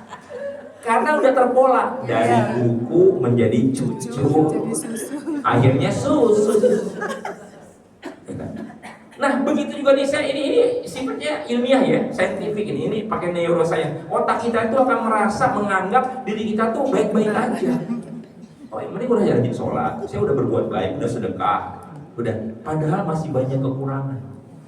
Nah, di antara hal yang betul-betul masih menjadi kekurangan bagi kita semua, kebanyakan kaumnya, termasuk saya juga lagi belajarnya, adalah kekhusyuan. Kita ibadahnya ini sudah rajin, alhamdulillah. Sudah tekun, alhamdulillah. Tapi khusyuknya yang harus kita tingkatkan terus, kita tambah lagi. Gak boleh merasa cukup. Karena Allah berfirman di dalam Al-Quran di surat Al-Mu'minun, surat ke-23, boleh catat, surat 23 ayat 60 dan 61. Surat 23, surat Al-Mu'minun ayat 60-61. Nanti ibu baca di rumah, tadaburi, baca terjemahnya dan tadaburi isinya atau tafsirnya. Allah mengatakan di situ surat 23 atau surat Al-Mu'minun ayat 60 dan 61. Allah menyebutkan sifat dan ciri-ciri orang yang beriman di situ adalah apa? Yaitu orang-orang yang ketika mereka sudah menjalankan ibadah, mereka justru ketakutan. Walladzina yu'tuna ma atau wa qulubuhum wajilah. Dan orang-orang yang sudah menjalankan ketaatan, mempersembahkan ibadah dan ketaatannya kepada Allah Subhanahu wa taala, tapi hati mereka diiringi oleh perasaan takut. Ketika turun ketika Aisyah bertanya kepada Rasul tentang ayat ini, beliau bertanya, ya Rasulullah, siapakah yang dimaksud dengan orang-orang yang ketakutan di dalam ayat ini? Persepsinya Aisyah ketika itu bertanya adalah apa? Disangkanya mereka ini ketakutan kenapa? Karena berbuat dosa besar. Nah, makanya Aisyah bertanya, ya Rasulullah, apakah orang yang ketakutannya alladzi yashriku, orang yang mencuri, wa yashrabul khamar, orang yang minum minuman keras, wa yazni, orang yang berzina, contoh-contoh perbuatan dosa besar. Kemudian Rasulullah menjawab, la ya bintas ini, bukan cuma itu. Wahai putri Abu Bakar, mereka orang-orang yang ketakutan ketika beribadah kepada Allah adalah humul ladzina yusalluna wa yasumuna wa yatasaddaquna. Mereka itu adalah orang yang udah rajin sholatnya, udah rajin puasanya, udah rajin sodakohnya, tapi mereka khawatir amalan-amalan ibadah itu nggak diterima sama Allah. Karena apa? Karena rusak, karena batal, nggak dicatat, nggak jadi pahala. Penyebabnya apa? Pertama, penyebabnya adalah karena rusak oleh riya, oleh ujub. Ibu-ibu ngaji begini baik gak? Baik, dapat pahala gak? Tapi bisa hilang gak? Bisa seketika, Bu. Bahkan sebelum sampai ke masjid, sebelum duduk, sebelum ikut ngaji, itu udah hilang pahalanya. Kenapa? Karena ketika jalan dari rumah menuju masjid, lewat rumah tetangga, ditegur sama tetangga, Bu Haji, kemana Bu? Ngaji dong ya Al-Quran. Masya Allah, solehah banget ya. Alhamdulillah, ngomongnya sih alhamdulillah, tapi dalam hati emang situ. Misalnya ya, ujub kan, akhirnya pahala langsung hilang. Banyak hal yang bisa membuat amalan kita batal dan pahalanya hilang. Ria, ujub. Nah, dalam konteks sholat, ternyata hal yang membuat pahala kita tidak dicatat oleh Allah dalam beribadah sholat adalah ketika kita belum berusaha untuk khusyuk. Kenapa? Karena Rasulullah SAW bersabda dalam salah satu hadis sahih, "Innar rajula," ya, sesungguhnya ada orang-orang, ya, umatku yang dia selesai melaksanakan sholat layan sorifu. Udah selesai melaksanakan sholat, tapi apa kata beliau? Ya, wama kutibalahu, tidak dicatatkan pahala untuknya illa usyru sholatihi, melainkan hanya 1/10 saja. Jadi kalau sholatnya itu 10 menit, ya mungkin cuma 1 menit yang jadi pahala. Pahala itu pahala sholat ya, itu tergantung kehusuannya. Kalau kita belum khusyuk berdasarkan hadis tadi, berarti pahala kita masih sedikit. Bahwa kemudian kita sholatnya belum khusyuk, bukan berarti itu menjadi alasan untuk tidak konsisten sholat. Kenapa? Karena kita dapat pahala dari yang lain, yaitu apa? Pahala taat. Itu tetap berpahala itu. Pahala taat itu meskipun taatnya dalam keadaan berat, dalam keadaan ada godaan, tetap sholat meskipun belum khusyuk. Ya, itu dapat pahala. Tapi sholatnya itu sendiri, berapa banyak pahala, kebaikan, keberkahan yang kita dapatkan itu tergantung dari apa? Kekhusyuan. Kadar kekhusyuan ini yang harus kita perbaiki, kita tingkatkan. Kenapa? Karena faktanya banyak di antara kita kaum muslimin yang memang sholatnya belum khusyuk dan belum ada usaha untuk memperbaiki. Belum ada usaha yang keras untuk berusaha meningkatkan kualitas, belajar lagi ilmu khusyuk. Makanya kan dulu, kalau nggak salah pernah saya sampaikan juga, banyak ibu-ibu yang sholatnya itu ya bagus, sudah tekun, sudah rajin, tapi belum khusyuk dan itu dianggap biasa-biasa aja. Saya pernah contohkan ada seorang ibu, istri soleha yang dia rajin sholat dan taat sama suaminya, melayani suami yang baik. Ya, suatu ketika suaminya telepon sore-sore menjelang pulang kantor, biasa ngasih kabar kan, "Mah, Papa udah siap-siap pulang ya." "Oh iya siapa?" Masya Allah, tabarakallah. Nah, hati-hati di jalan ya, doain ya, bismillah. Nah, dia kemudian sholat asar, karena biasa nih ibu-ibu ini seperti yang tadi tuh, dia masih urus macam-macam, jadi sholat asarnya telat. Sholat asarnya udah jam 4 lewat, ya menjelang jam 5 ya sholat. Nah, pas lagi sholat muncul pikiran, si Papa mau pulang dimasakin apa? Allah, masih ada ayam kesami, Allah, ini masak apa ya? Allah, oh masih ada bumbu kecap. Terus sampai selesai salat, assalamualaikum, salam, langsung ke dapur, ibunya langsung lahir di dalam sholat. Nah, itu dia sama seperti yang tadi tuh. Bagaimana kita menolak untuk suap menyuap susah. Memang justru di situ pahalanya, Bu. Kalau nggak susah, kalau gampang, ya apa Bu ganjarannya? Panci, Bu. Ini ganjarannya kan surga. Memang harus berjuang, harus berusaha. Kita tuh jangan sampai alergi dengan sesuatu yang susah. Dengan sesuatu yang harus berjuang, harus berusaha. Dan kita nggak boleh membiarkan sampai kita nanti wafat kualitas sholat kita masih seperti itu. Sedikit-sedikit nggak apa-apa, berubah, meningkat. Pelan-pelan harus kita tingkatkan.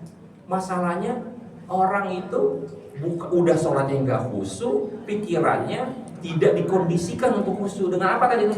Dirusak pikirannya dengan drakor, rajin. Jadi yang kepikiran di dalam sholat yaitu apa yang dia menjadi kesukaannya. Betulan. Apalagi kemarin Bu, lagi musim Piala Dunia kan Bu. Bapak-bapak juga begitu. Ya kan luar biasa tuh. Di musim Piala Dunia tuh bapak-bapak jadi pada soleh. Bangun malam semuanya Bu. Ya tak bohongan. Bikinin kopi. Oh siapin ini cemilan. Bangun malam. Sepertiga malam terakhir. Rajin. Ngapain? Nonton bola. Ada yang bilang, enggak kok saya bisa nonton bola tahajud kok. Iya, bagus lah ya. Masalahnya adalah ketika dia tahajud, yang muncul di pikirannya adalah pertandingan yang tadi dia tonton. Saya kan bernapas ke bawah pikiran. Itulah sebabnya Bu, kita belajar ilmu khusyuk. Ya, yang rahasianya banyak, di antaranya tadi adalah apa? Rahasianya jangan sampai pikiran kita mencintai dunia, gandrung terhadap urusan dunia, ada kecilan urusan dunia. Nah, biar pikiran kita bisa mengingat Allah dalam sholat. Karena kalau tidak ya akhirnya kita sendiri yang rugi.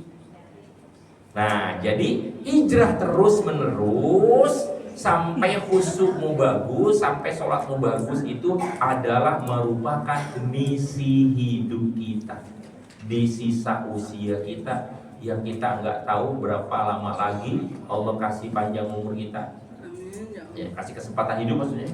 Tapi sisa waktu itu harus kita isi belajar tentang sesuatu yang paling vital dan sekaligus fundamental, yaitu sholat perbaiki. Dan sekarang kan sarananya udah gampang Bu, ya. Udah banyak ya program-program, ada e-book, ada video, ada kajian, ada seminar untuk bisa sholat khusyuk. Ibu juga cari deh di Google itu, pelatihan sholat khusyuk atau kajian sholat khusyuk. Atau ibu kalau suka juga buka kajian di Google apa di YouTube, ada kajian proyek sholat khusyuk. Biasanya kalau saya menggunakan istilah proyek sholat khusyuk. Kenapa disebut proyek? Karena harus serius, harus menyediakan waktu, biaya, perhatian, ya. Kemudian juga harus ada evaluasi bagaimana kita terus menjalankan proyek sholat khusyuk. Ikutin kajian itu, ya. Supaya apa? Supaya kita menunjukkan kepada Allah kita ada usaha. Jadi nggak pasrah begitu aja. Sesuatu itu kan sulit karena kita nggak pernah berusaha untuk mencoba, ya kan? Ya udah, tapi bukan berarti kemudian jadi alasan. Ya susah gimana sih? Ya iyalah, gimana nggak susah? Orang pikirannya diisi drakor terus, nambah susah jadinya. Nah, harus kita lakukan rahasia-rahasianya. Nah, ibu nanti kalau ini sekedar referensi, banyak kok referensinya, tapi di antaranya kalau yang kajian saya sendiri, karena saya sengaja memang banyak konsentrasi kepada kajian tentang sholat khusyuk, karena ini yang dibutuhkan oleh umat Islam. Yang sedang dibutuhkan adalah ini, memperbaiki sholat. Kalau kita sholatnya belum beres, maka hidup kita juga jadi ya, nggak bisa mendapatkan pertolongan Allah. Makanya saya selalu bilang, ya, beberapa kajian saya itu judulnya adalah, dan kalau nggak salah pernah saya sampaikan di sini juga dulu ini, sholatku hambar, hidupku inget tuh, sholatku hambar, hidupku ambiar. Iya memang betul itu sih masih lebih halus loh. Sholatku hambar, hidupku ambiar gitu kan. Itu masih lebih halus. Kenapa? Karena Allah lebih keras kalimatnya. Gimana kalimat Allah? Fawailul lil musholli. Celaka loh. Itu serem kan? Ini cuma ambiar doang. Nah, kalau ini celaka Allah. Maksudnya jangan sampai kita merasa udah cukup. Jangan sampai kita merasa udah soleha. Harus dia saya masih banyak kurang, masih banyak. Latih lagi, belajar lagi, perbaiki lagi. Itulah misi hidup kita di sisa usia kita ini. Yang bisa jadi sebentar lagi. Ya kan? Bisa jadi ini pertemuan kita yang terakhir kan? Alhamdulillah kita tetap ingin diberikan umur berkah ya, tapi siapa tahu nih terakhir nih. Banyak cerita begitu kan. Kemarin pagi masih ngaji, kemarin pagi tiba-tiba sore udah dikubur. Ya, paginya masih duduk di majelis taklim, malamnya udah duduk di alam kubur. Bisa jadi begitu kan? Ya kan? Ya, mudah-mudahan kita dikasih panjang umur ya. Maksudnya dikasih kesempatan hidup untuk memperbaiki diri. Umur tuh nggak soal pandang tua atau muda, betul? Bisa jadi ibu yang sudah senior duluan, saya belakangan, atau saya setelah ibu sekalian. Iya kan? Bisa jadi kayak gitu. Atau saya duluan yang dipanggil. Innalillahi wa inna ilaihi raji'un. Baik, alhamdulillah jam 11 saat ini kajian berkala kita mudah-mudahan ada manfaatnya ya. Kita cukupkan. Sebelum kita tutup, apakah ada di antara bunda-bunda soleh yang mau sharing? Oh ya, boleh silakan bunda, ada dua, boleh silakan. Monggo pakai ini juga. Assalamualaikum warahmatullahi wabarakatuh. Waalaikumsalam. Yang saya ingin tanyakan Pak Ustadz, kenapa kok tolok ukurnya sampai sholatmu bagus? Jadi apakah orang yang sholatnya masih belum bagus berarti hijrahnya gagal? Itu yang saya tanyakan. Ya. Terima kasih. Baik. Sekalian nih, biar. Terima kasih Pak Ustadz. Ya. Assalamualaikum warahmatullahi wabarakatuh. Waalaikumsalam warahmatullahi Ini wabarakatuh. judulnya sangat menarik sekali Pak Ustadz. Kita harus berhijrah. Hijrah dari berbagai aspek segi. Ya. Ini mohon maaf, saya mereview ke belakang. Karena saya pernah jadi wanita karir dan itu saya punya posisi untuk harus mengizinkan bertanda tangan dicek. Nah, dari posisi saya ada atasan lagi Pak Ustadz. Beliau minta segera keluarkan uang untuk memberikan orang di Senaker. Ini sangat mengganjal sekali sampai sekarang Pak Ustadz, walaupun saya sudah pensiun sekitar 6 tahun yang lalu. Masih mengganjal sampai sekarang Pak Ustadz. Dan kebetulan atasan saya sudah almarhum, beliau adalah non-muslim. Nah, masalahnya seperti ini Pak Ustadz.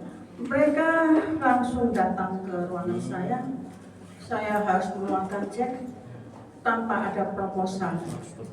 Nah, itu saya langsung menolak. Beliau mengebrak meja, saya mengebrak meja lagi. Iya, saya nggak mau kalah Pak Ustadz. Sampai sekarang saya masih merasa bersalah karena saya masih punya atasan lagi walaupun saya punya jabatan Pak Ustadz. Nah, pada saat itu dia marah, saya marah. Anda akan saya laporkan ke kantor pusat, silahkan. Karena saya punya kewenangan dari direksi, saya harus bertanggung jawab apa yang di kewenangan di diri saya. Nah, yang menjadi pertanyaan saya Pak Ustadz hingga kini, ada lagi Kabid Pemasaran. Beliau adalah diperintahkan oleh atasannya lagi untuk meminta dana tersebut untuk orang di Senaker. Nah, saya marah di situ Pak Ustadz. Kebetulan proposal itu dia buat juga, tapi saya juga mau tahu, saya tutup mata, apakah itu proposal benar-benar dijalankan kegiatannya atau tidak. Nah, saya juga tetap tanda tangan karena proposal itu sudah diserahkan ke saya. Nah, yang menjadi pertanyaan Pak Ustadz, apakah saya mendapat dosa juga Pak Ustadz? Karena dalam arti mohon maaf, itu saya tahu persis proposal itu hanya fiktif. Fiktif dia bla bla bla bla bla bla kegiatan, tapi sebenarnya tidak ada. Nah, itu apakah sampai sekarang saya masih mengajar Pak Ustadz? Apakah saya masih berdosa dalam hal ini? Karena sebenarnya saya sudah menolak. Tapi apa boleh buat karena saya punya jabatan, ada jabatan yang lebih tinggi lagi Pak Ustadz. Nah, itu yang ingin saya tanyakan Pak Ustadz. Terima kasih. Baik, terima kasih banyak. Pak Ustadz menyambung satu ya. Oh ya, boleh silakan. Bu Haji. Saya menyambung yang dari Bu Andari. Ya. Apa indikator seseorang itu sudah bagus? Ya. Terima kasih. Baik, luar biasa. Ini semangat tuh nih, pertanyaannya seru nih. Pertanyaan yang cerdas. Pertama tentang sholat yang bagus. Ya, harus kita lihat secara utuh dari kalimat awalnya. Yaitu kalimat awalnya hijrah terus menerus. Hijrah terus menerus sampai sholatmu bagus. Ya. Kata kuncinya bukan di bagusnya terutama sebetulnya, tapi di hijrahnya terus menerusnya. Ada usahanya, ada effortnya. Bahwa kemudian kita menetapkan target karena memang Allah menyuruh kita begitu. Menyuruh kita hidup itu harus progresif, punya tujuan, punya cita-cita. Ya. Tapi dia adalah sebuah satu kesatuan dengan prosesnya. Dan yang menarik, ini yang sangat kita syukuri dalam Islam, yang dinilai oleh Allah Subhanahu wa Ta'ala terutama adalah effortnya, usaha. Sehingga tidak pernah ada istilah gagal. Jadi kalau sholat, seperti yang saya bilang tadi, kalau hari ini sholat kita belum bagus, itu nggak berarti gagal. Kita tetap dapat pahala taat. Kita tidak akan disia-siakan sholat kita, ya sambil kita mengingat urusan itu tetap dinilai oleh Allah, tetap dihargai, tidak akan disia-siakan. Cuma kita jadi rugi aja nggak maksimal gitu loh. Bukankah dalam urusan dunia kita pengennya sesuatu yang bagus? Ya nggak Bu? Pengen sesuatu yang lebih baik lagi dalam urusan dunia? Itu dalam urusan yang sifatnya dengan manusia. Ya bagaimana manusia memandang kita, melihat kita, kita pengen tampil lebih bagus. Ya. Tapi Islam itu melihatnya semua amalan dengan kacamata yang bijaksana, bahwa Allah melihat usahanya. Makanya Allah mengatakan la yukallifullahu nafsan illa wus'aha. Wus'un itu artinya adalah upaya. Semangat dulu. Saya selalu berulang-ulang menekankan dari awal. Yang penting kita punya usaha. Kalau kita nggak pernah ada usahanya, nggak pernah ikut kajiannya, nggak pernah baca bukunya, nggak pernah latihan. Nah ini supaya konkret ya. Terima kasih banyak Bunda Andari tadi mengingatkan saya. Saya lupa apakah pernah atau belum. Tapi kalaupun sudah, nanti saya bukan cuma menghimbau tapi juga membantu. Saya akan kirimkan ada satu buku, ya, buku judulnya Memahami Makna Bacaan Sholat. Jadi bacaan sholat itu dipretelin satu persatu artinya apa. Bacaan takbiratul ihram, bacaan doa kita satu persatu kalimat supaya kita paham artinya. Kenapa? Karena indikator sholat yang bagus, nyambung dengan pertanyaan Bu Jessica. Salah satu indikator sholat kita udah semakin baik adalah ketika kita menjalankan usaha untuk memahami arti bacaan sholat. Itu indikator yang paling dasar. Meskipun tidak semua orang yang paham arti bacaan sholat, ya, itu khusyuk. Banyak orang Arab yang nggak khusyuk, Bu. Ya nggak? Ya, kalau lagi kita umroh atau haji itu mereka orang-orang Arab ngerti bahasa Arab kan, tapi sholatnya nggak macam-macam, nengok-nengok gitu kan, nggak khusyuk. Tapi itu dasarnya. Kenapa banyak di antara kita tuh, ya ini sebagai sebuah refleksi ya, dengan jujur, sudah puluhan tahun kita sholat. Siapa di antara kita yang bisa menjamin dan memastikan kita hafal 100% arti bacaan sholat? Coba. Ya kan? Masih ada yang belum hafal kita. Iya, kemana aja kita pulang? Harusnya kita nggak usah ngapalin. Oh, tiap kali kita baca kok. Iya kan? Lama-lama kita kalau paham arti, nah disitulah rahasia kekhusyuan sholat ketika kita paham apa yang kita baca. Digabungkan dengan makna dari gerakan sholat. Kita merasakan kedekatan dengan Allah hanya apabila kita menghadirkan makna dari apa yang sedang kita lakukan dan apa yang sedang kita baca. Jadi merasa dekat dengan Allahnya di situ. Itu indikatornya. Ya.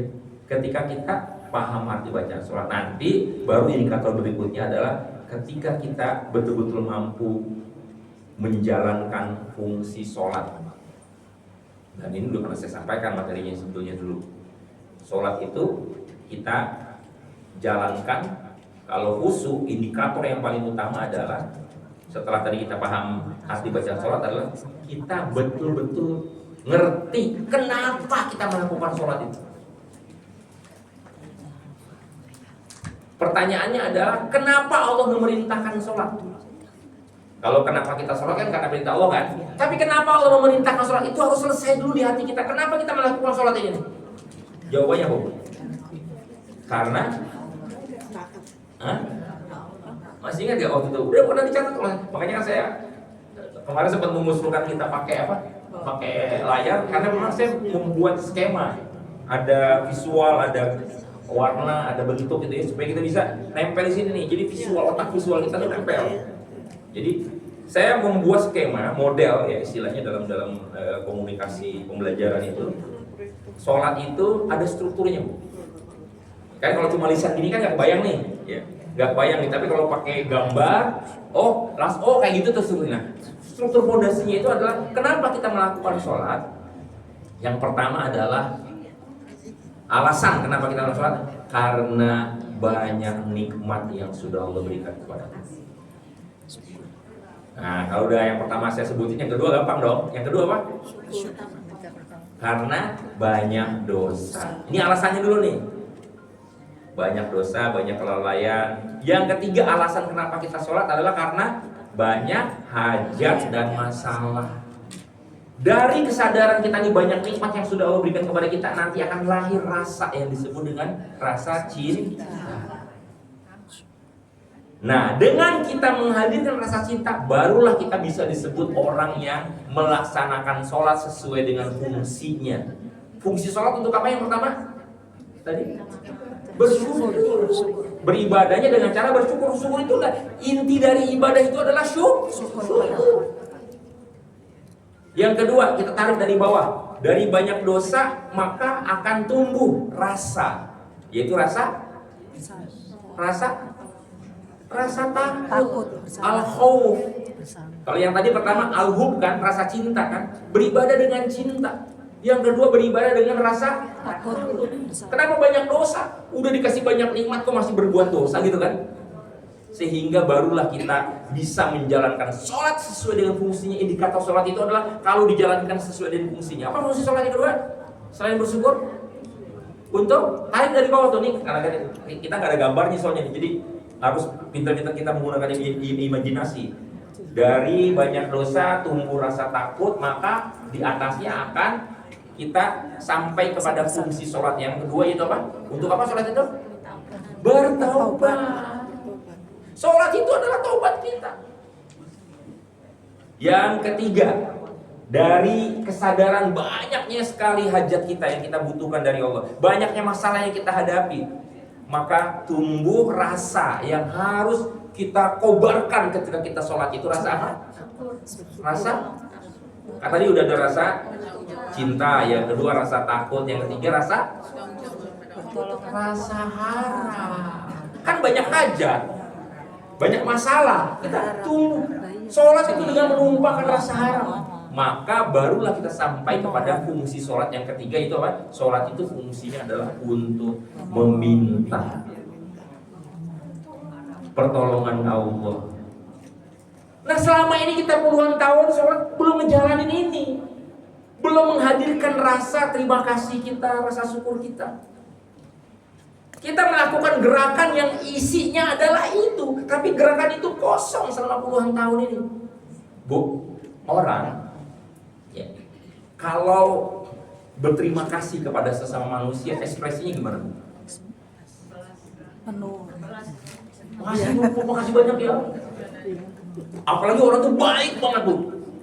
Misalnya di sini nih, ibu-ibu, ada salah satu ustadz atau ustazah yang selesai pengajian langsung memberikan bonus. Ibu-ibu umat Al-Furqan akan saya berangkatkan umroh semua. Nih. Dan masing-masing akan diberikan uang saku 10 juta. Kira-kira berterima kasih nggak sama beliau? Sampai nunduk-nunduk kan? Ya. Itu ekspresi wajar. Kalau yang tidak berlebihan boleh. Nah, bukankah ketika kita sholat kita tuh disetting untuk menunduk kepada Allah dengan khususnya ruku dan sujud, sehingga seharusnya nih yang kita jalankan kalau sholat kita khusyuk itu adalah ketika gerakan tubuh kita menunduk dengan ruku, Allahu Akbar, itu yang tumpah adalah perasaan terima kasih ya Allah. Ada tumbuh rasa syukur. Kau baik banget ya Allah. Di alam bawah sadar kita begitu. Nanti yang berikutnya kan rokaatnya banyak ya, beberapa kali ruku. Nanti yang kedua nanti kita langsung mengatakan ampun ya Allah, ampun.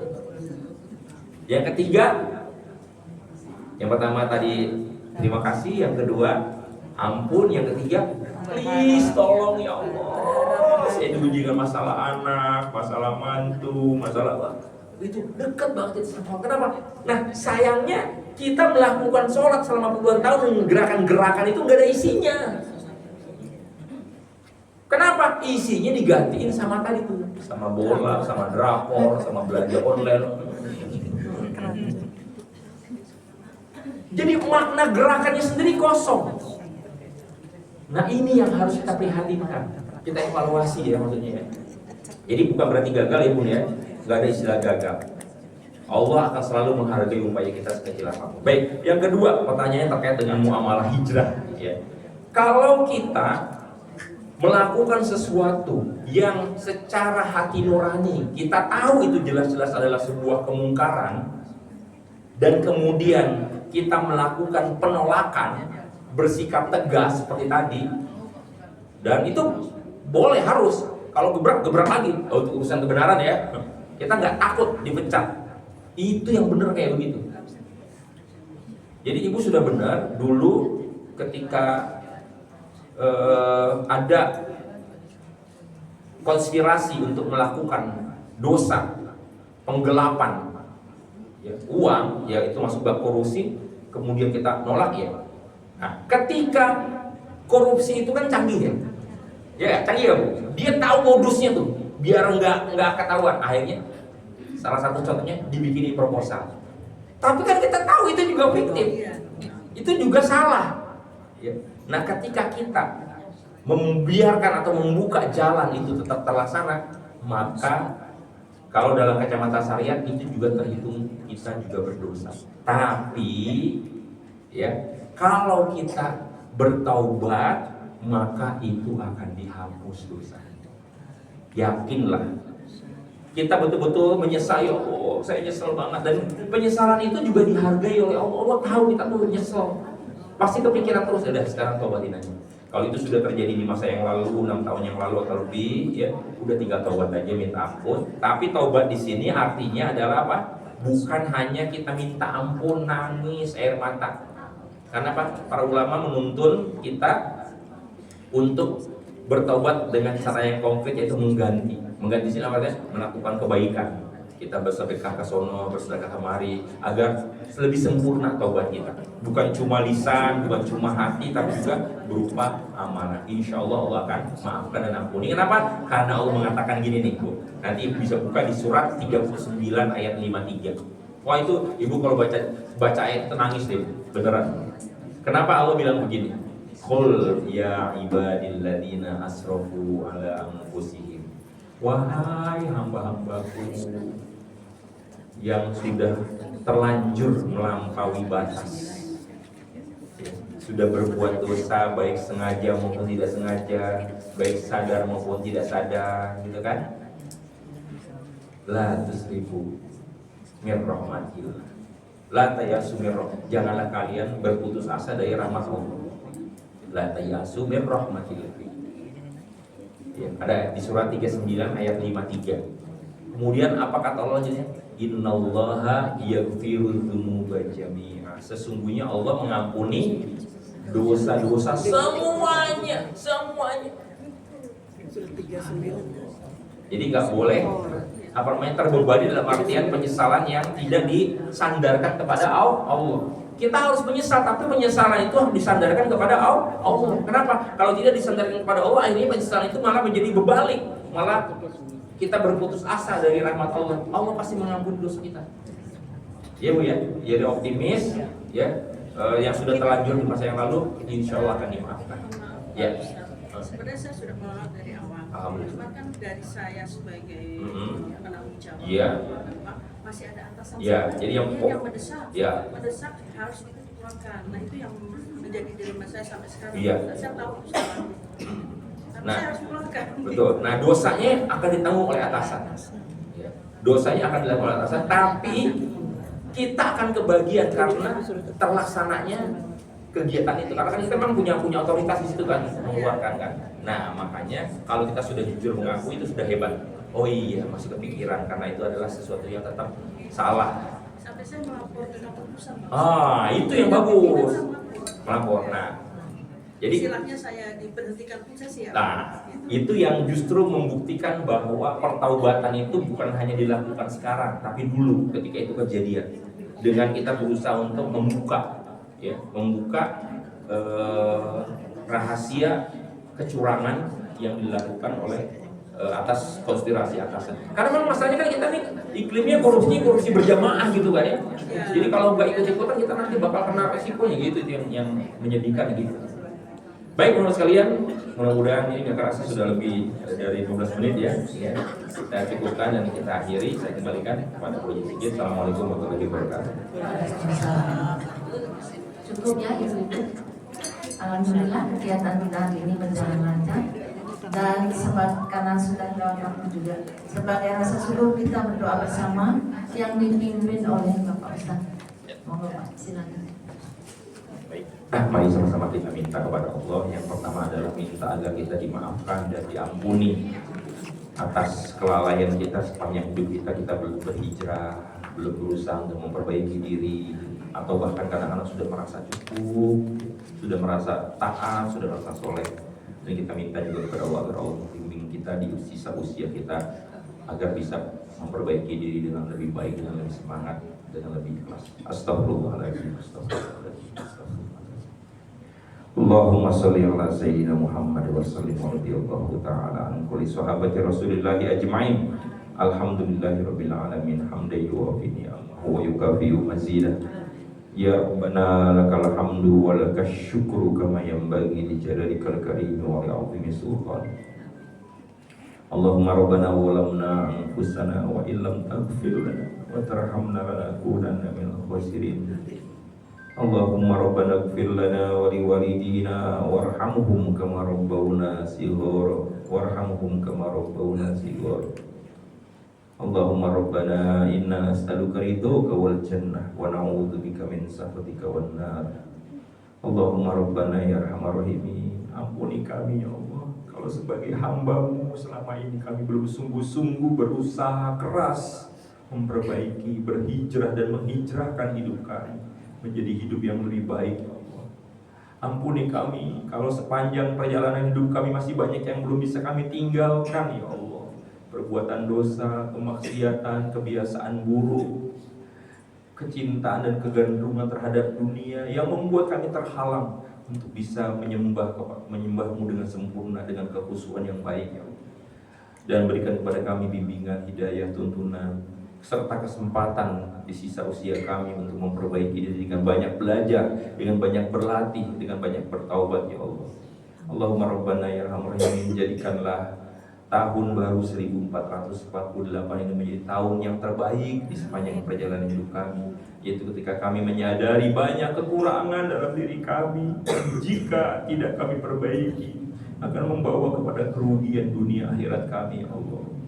Ya Arhamar Rahimin, berkahilah hidup kami di tahun ini dan seterusnya ya Allah. Berkahilah keluarga kami ya Allah. Berkahilah pergaulan kami, pertemanan kami di majelis ilmu, majelis Talim Ummahat Al-Furqan ini ya Allah. Berikan kepada kami keikhlasan dalam menuntut ilmu ya Allah. Berikan kepada kami kesabaran dalam belajar ya Allah. Berikan kepada kami keistiqomahan ya Allah untuk terus-menerus konsisten menjalankan kebaikan yang Kau ridhoi ini ya Allah. Dan jadikanlah semua yang kami lakukan ini membawa kepada keselamatan kami di akhirat, di alam kubur, di padang mahsyar, maupun nanti pada saat pengadilan-Mu ya Allah. Sampai Engkau izinkan kami dengan kasih sayang-Mu, Engkau panggil kami semua ke surga ya Allah.